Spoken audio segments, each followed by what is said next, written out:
Em algum momento no início de 536, uma névoa espessa cobria a Europa, o Oriente Médio e parte da Ásia. O sol estava visível, mas aquele calor bom e vivificante não estava rompendo a névoa, pois o sol emitiu sua luz sem brilho como a lua durante todo o ano, observou o historiador bizantino Procópio. Outros relatos desse tempo nebuloso incluem uma queda de neve de verão na China. E a Europa experimentou primavera sem suavidade, verão sem calor. A misteriosa escuridão resultou em uma queda acentuada de temperatura. E este declínio deu início à década mais fria dos 2300 anos. O clima instável resultou em plantações não crescendo e escassez severa de alimentos. Anais irlandeses relataram 3 anos sem pão. Depois de estudarem 20 séculos de calamidades na Europa, os historiadores concluíram que o ano 536 d.C. foi o começo de um dos piores períodos, se não o pior, para se estar vivo. A maioria dos vivos em 536 provavelmente não sabia que as coisas iriam piorar tanto. O pior momento não teria sido de fato em 536, mas algum tempo depois, quando os efeitos de pragas e secas, frio e fomes realmente se instalaram em plenitude. Eu sou o Sidney Góes e você está no Placebo. Vem comigo, que no caminho eu te explico.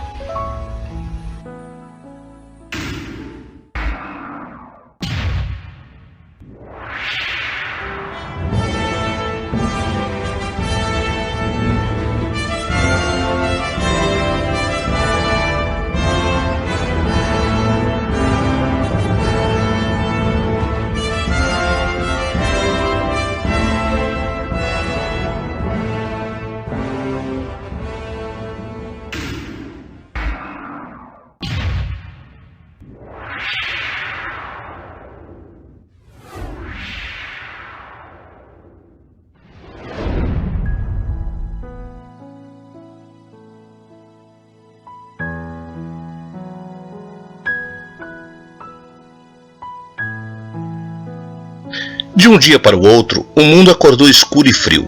Colheitas foram perdidas, cidades e países foram devastados. Pessoas saíam sem rumo em busca de comida e de um lar seguro para morar. A pior pandemia dos últimos tempos. Uma crise econômica devastadora. Revoltas e manifestações em diversos países, com o risco de guerras do Mediterrâneo até o Extremo Oriente, passando pelo Golfo Pérsico. Golpes de Estado e instabilidade política.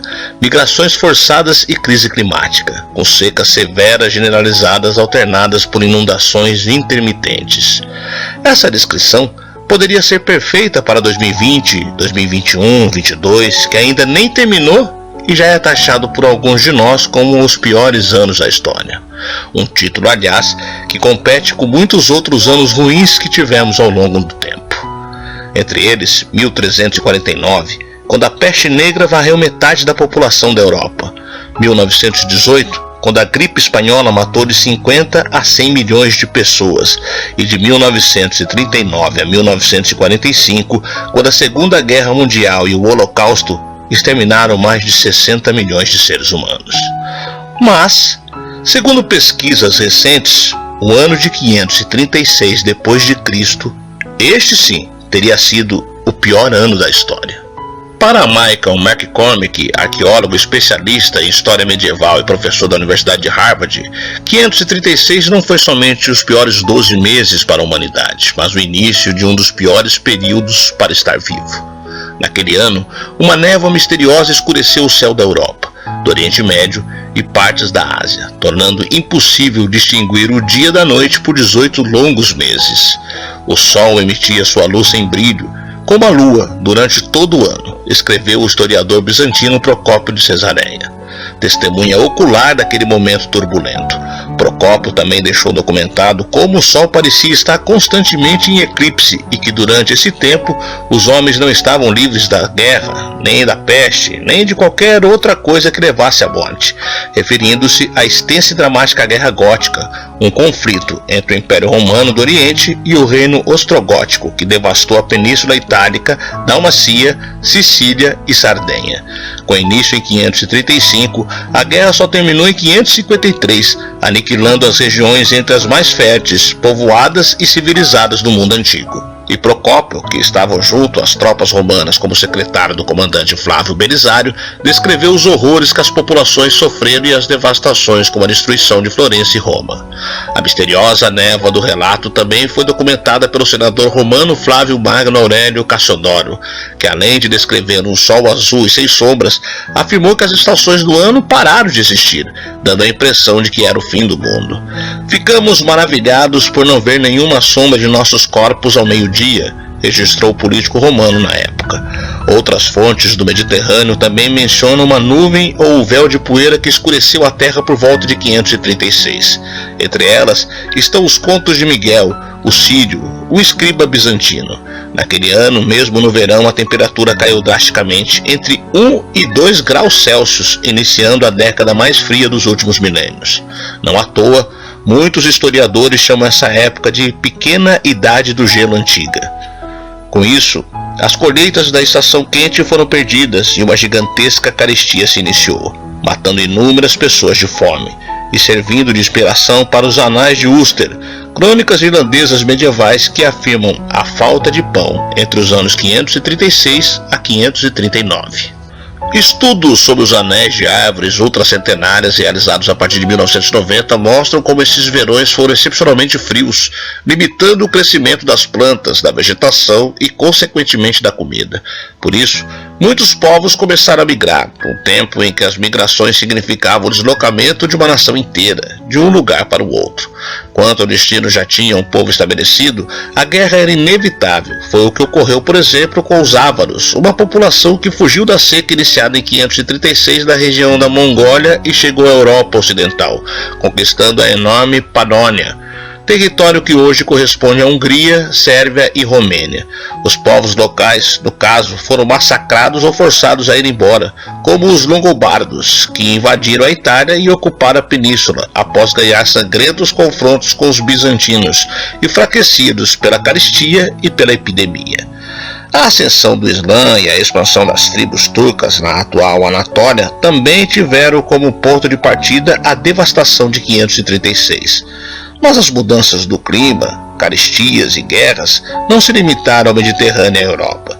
Os relatos de autores da época, que viveram a dezenas de milhares de quilômetros de distância e não tinham contato entre eles, mostram que 536 não foi um ano fácil em lugar nenhum.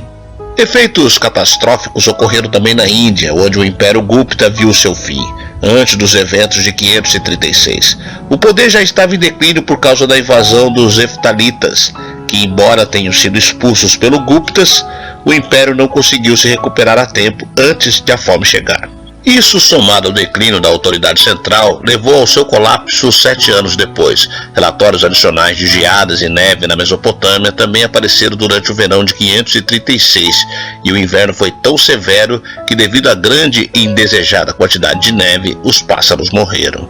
Além disso, durante aquele mesmo século, aldeias das partes oriental e central da Suécia sofreram um declínio tão forte e rápido que muitas cidades foram abandonadas por seus habitantes.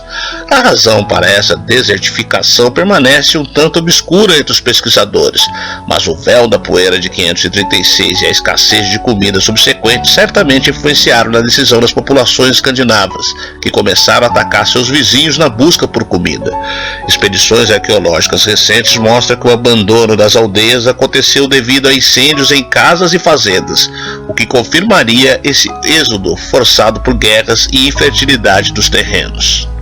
Também com base nas cinzas vulcânicas tropicais descobertas nos núcleos de gelo, alguns estudiosos indicam uma erupção do vulcão Ilopango em El Salvador em 535 ou 536, algo que poderia ter contribuído inclusive com a pequena idade do gelo. Outros estudos também mostram como essa erupção pode ter sido seguida por outras, como a do vulcão El Chichón no México, por exemplo, que pode ter ocorrido também em 540 e provavelmente outras em seguida. Essas erupções coincidiram com o período de hiato do Império Maia, durante o qual a população e a atividade de construção diminuíram. Os maias, considerados os povos mais avançados das Américas pré-colombianas, parecem ter congelado a civilização na época. Essa teoria antecede a nossa, mas com certeza é plausível.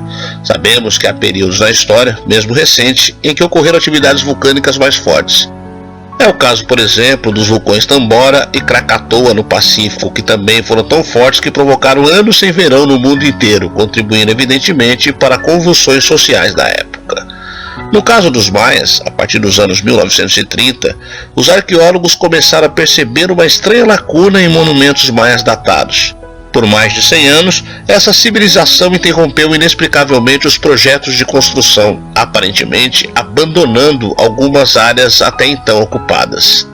Os arqueólogos ainda não conseguiram encontrar uma explicação definitiva, embora tenham surgido muitas hipóteses, como um terremoto, furacão ou o fim abrupto de rotas comerciais. Entretanto, a erupção de Ilopongo e Erechicon pode ter contribuído para isso. O declínio de Teotihuacan, a grande cidade da Mesoamérica, também estaria ligado às consequências dessas erupções, que teriam provocado caristias e revoltas por parte da população local. O grande centro urbano chegou a ter uma população entre 150 e 250 mil pessoas e, durante o seu apogeu, influenciou muitos povos vizinhos, inspirando outras culturas com um importante legado de conhecimentos científicos e culturais às sociedades posteriores. Entretanto, pouco depois de 536, entrou em colapso repentinamente, assim como toda a civilização ao redor. Hoje, ainda que 2022 não tenha chegado ao fim, fica o dilema. O ano 536 desencadeou uma cadeia de consequências não muito diferentes do momento histórico atual que vivemos. Uma crise climática, uma crise sanitária, uma crise econômica e também uma série de crises políticas e migratórias. Quem sabe, daqui a 1500 anos, os historiadores decretam de vez qual foi, afinal, o pior ano da história.